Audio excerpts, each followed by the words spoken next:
नज़रों को बदलो नज़ारे बदल जाएंगे, अपनों को चाहो सितारे बदल जाएंगे। ज़रूरत नहीं होती है कश्ती बदलने की, दिशाओं को बदलो किनारे बदल जाएंगे। वेलकम दोस्तों, आपका स्वागत है आपके अपने YouTube channel PR Dewangan classes में। दोस्तों, आज जिस टॉपिक पर हम बात करने वाले हैं उसका नाम है अक्षांश। दोस्तों, अक्षांश क्या होता है? दोस्तों, अक्षांश एक क्षैतिज काल्पनिक रेखा होता है। जैसे कि अगर मैं बात करूं तो ये आपका क्या है, धरती है। तो अक्षांश जो होता है दोस्तों, इस तरीके से क्या होता है, अक्षांशीय स्थिति की विस्तार होता है। तो कहने का मतलब ये जो है ये पूर्व होता है और ये होता है पश्चिम। ये पूर्व होता है, ये होता है पश्चिम। और ये आप ध्यान से देखेंगे तो कहीं न कहीं ये पूर्व और पश्चिम की किन्हीं भी बिंदुओं को आपस में एक रेखा के माध्यम से मिला रहा है। तो इसी काल्पनिक क्षैतिज रेखा को हम क्या कहेंगे? अक्षांश कहेंगे। दोस्तों, इसे क्या कहेंगे? काल्पनिक रेखा को क्या करेंगे? तो इसका परिभाषा हम बना सकते हैं ऐसे, पूर्व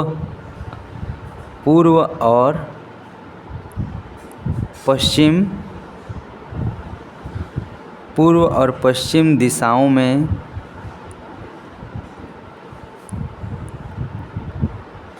किन्हीं दो बिंदुओं को मिलाने वाली रेखा को क्या कहेंगे? मिलाने वाली काल्पनिक क्षैतिज रेखा को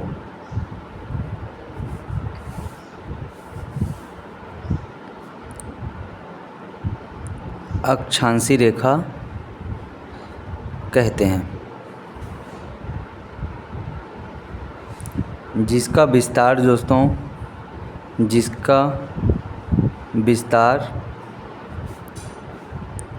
उत्तर से दक्षिण तक होता है। जिसका विस्तार जो होता है उत्तर से दक्षिण तक होता है। दोस्तों, तो ये जो अक्षांशीय रेखा है यह एक क्षैतिज काल्पनिक रेखा है जो पूर्व और पश्चिम की किन्हीं बिंदुओं को क्या करती है, किन्हीं दो बिंदुओं को क्या करती है, आपस में मिलाने वाली एक काल्पनिक क्षैतिज रेखा को ही हम अक्षांशीय रेखा के नाम से जानते हैं। अक्षांशीय रेखा हो गया ये। अब यहीं पर अगर हम बात करें क्या की, देशांतर रेखा की। अच्छा, ये भी थोड़ा सा अक्षांशीय रेखा की बात कर रहे हैं तो अक्षांश जो होता है दोस्तों इस तरीके से होता है। एक तो होता है, इसको बांटते हैं 0 डिग्री अक्षांश। 0 डिग्री अक्षांश क्या होता है? 0 डिग्री अक्षांश। और 0 डिग्री अक्षांश को ही दोस्तों भूमध्य रेखा कहते हैं। क्या कहते हैं? भूमध्य रेखा के नाम से हम जानते हैं। उसके बाद आता है दोस्तों 23.5 डिग्री। उसके बाद आता है दोस्तों 66.5 डिग्री। सेम ऐसे ही आपका इधर भी आता है 23.5 डिग्री और इधर आता है दोस्तों 66.5 डिग्री। तो 23.5 डिग्री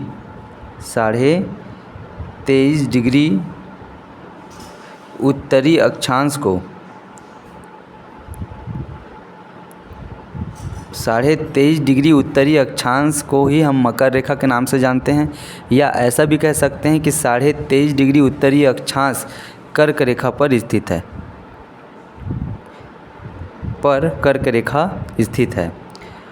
और 66.5 डिग्री उत्तरी अक्षांश जिसको हम आर्कटिक रेखा के नाम से जानते हैं। यानी हम ऐसे भी कह सकते हैं कि 66.5 डिग्री उत्तरी अक्षांश पर 66.5 डिग्री उत्तरी अक्षांश पर आर्कटिक रेखा स्थित है। उसके बाद ये होता है आपका 90 डिग्री, और 90 डिग्री उत्तरी अक्षांश आपका कहलाता है क्या? 90 डिग्री उत्तरी गोलार्ध आपको उत्तरी ध्रुव के नाम से हम जानते हैं। उत्तरी ध्रुव के नाम से जानते हैं। ठीक वैसे ही नीचे की तरफ भी है दोस्तों। उसके बाद 23.5 डिग्री जो दक्षिणी अक्षांश है, दक्षिणी अक्षांश है, इस अक्षांश को हम मकर रेखा के नाम से जानते हैं, मकर रेखा के नाम से जानते हैं। और या ऐसा भी कह सकते हैं कि 23.5 डिग्री जो दक्षिणी अक्षांश पर मकर रेखा स्थित है। फिर 66.5 डिग्री दक्षिणी अक्षांश पर अंटार्कटिका रेखा स्थित है। फिर आपका आता है 90 डिग्री दक्षिणी गोलार्ध में को हम क्या कहते हैं, दक्षिणी ध्रुव के नाम से हम जानते हैं, दक्षिणी ध्रुव के नाम से हम जानते हैं, दक्षिणी ध्रुव के नाम से हम जानते हैं। उसके बाद दोस्तों आपका आता है देशांतर। तो देशांतर भी पढ़ लेते हैं, उसके बाद देखेंगे कि भारत की स्थिति क्या है ना। और यहाँ पर जो 23.5 डिग्री उत्तरी अक्षांश जिस कर्क रेखा की बात करते हैं, यही कर्क रेखा हमारे मध्य भारत से होकर गुजरती है, जो कि 8 राज्यों से होकर गुजरती है। और उन 8 राज्यों में एक राज्य आपका छत्तीसगढ़ भी है ना। उसके बाद होता है देशांतर रेखा। अगर देशांतर रेखा की बात करें तो हम क्या रखें, इस तरीके से कर लेते हैं एक। उसके बाद ये देशांतर रेखा मतलब ये ऐसा है।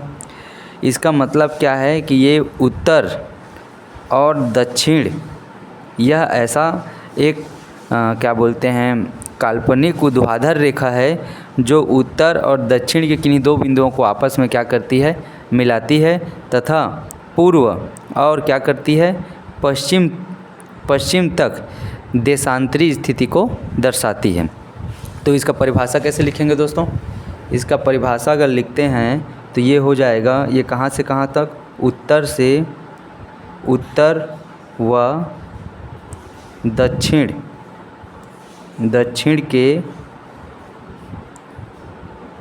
के उत्तर व दक्षिण दिशाओं के या दिशा के, ठीक है ना, उत्तर व दक्षिण दिशा के किन्हीं 2 बिंदुओं को मिलाने वाली काल्पनिक,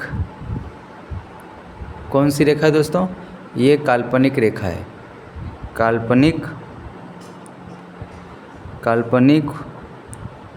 ऊर्ध्वाधर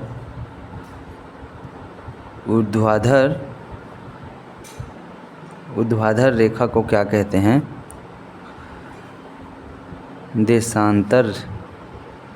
देशांतरी रेखा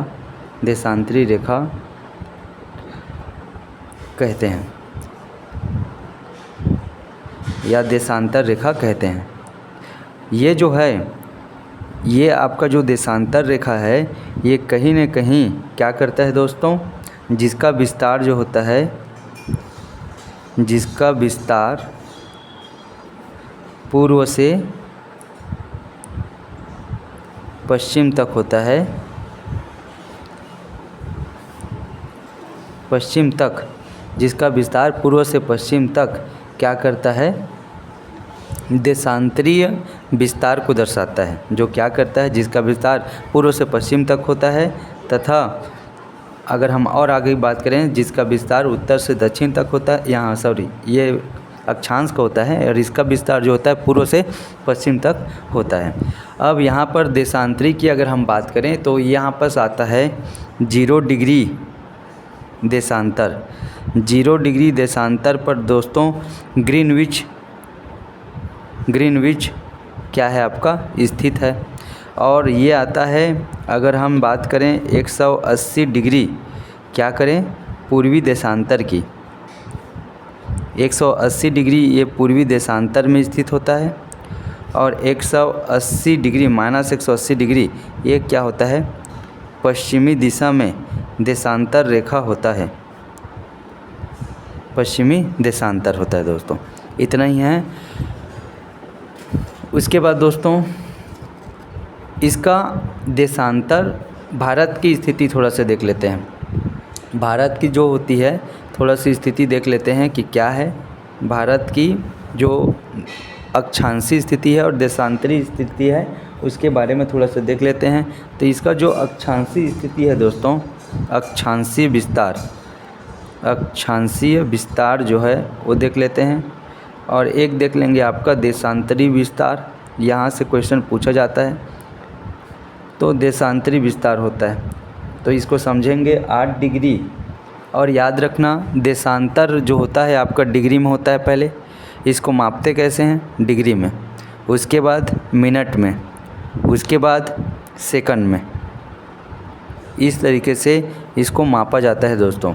तो जो ये 8 डिग्री 4 इंच है, 8 डिग्री 4 इंच उत्तरीय अक्षांश से 37 डिग्री, 8 डिग्री 4 इंच उत्तरी अक्षांश से ये क्या होता है 37 डिग्री 6 इंच क्या होता है आपका उत्तरी अक्षांश होता है। उत्तरीय अक्षांश होता है दोस्तों, उत्तरीय अक्षांश होता है। उसके बाद अगर हम इसके देशांतरीय देशांतरीय विस्तार की बात करें तो ये भी आपका 68 डिग्री 7 इंच पूर्वी देशांतर से 97 डिग्री 25 इंच क्या होता है पूर्वी देशांतर होता है, पूर्वी देशांतर होता है। अब आपको समझने का यहाँ पर एक ज़रूरत है कि इसको हम पूर्व से पूर्व और इसको उत्तर से उत्तर की बात कर रहे हैं। ऐसा क्यों? ऐसा इसलिए है दोस्तों क्योंकि जो भौगोलिक स्थिति है भारत का, आपके मैप में या कहा जाए धरती में हमारी जो भौगोलिक स्थिति है, पृथ्वी में हमारी जो भौगोलिक स्थिति है वह उष्ण कटिबंधीय क्षेत्र के अंतर्गत आता है। या हम ये कह सकते हैं कि कर्क रेखा के नज़दीक वाली जो भौगोलिक क्षेत्र के अंतर्गत भारत का भी क्या आता है स्थिति आता है।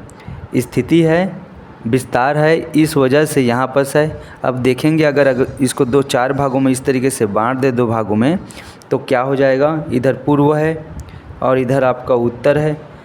तो यहाँ पर हमारा स्थिति है दोस्तों भारत का, यहाँ पर आसपास क्या है स्थिति है, कर्क रेखा के आसपास हमारा क्या है भारत की स्थिति है। तो अगर हम अक्षांश की तरफ देखें तो उत्तरी अक्षांश, और अगर हम देशांतर की तरफ बात करें तो हमारा पूर्वी देशांतर आता है। इस अवस्थिति के कारण ही भारत का जो अक्षांशीय विस्तार उत्तरी अक्षांश से उत्तरी अक्षांश कहलाता है और पूर्वी देशांतर से पूर्वी देशांतर देशांतरी विस्तार भारत का कहलाता है, जैसे कि हमने यहाँ पर देखा है। दोस्तों अब ये मन में ख्याल बार बार आता है, हम अक्षांश और देशांतर के बारे में पढ़ रहे हैं तो क्या होता है, इसका क्या बोलते हैं, इसका प्रयोग क्या है, इसका प्रयोग क्या है दोस्तों? तो इसका प्रयोग है दोस्तों मानचित्र बनाने में। क्या दोस्तों? मानचित्र बनाने में इसका प्रयोग किया जाता है। मानचित्र बनाने में, नेविगेशन में भी इसका प्रयोग किया जाता है दोस्तों।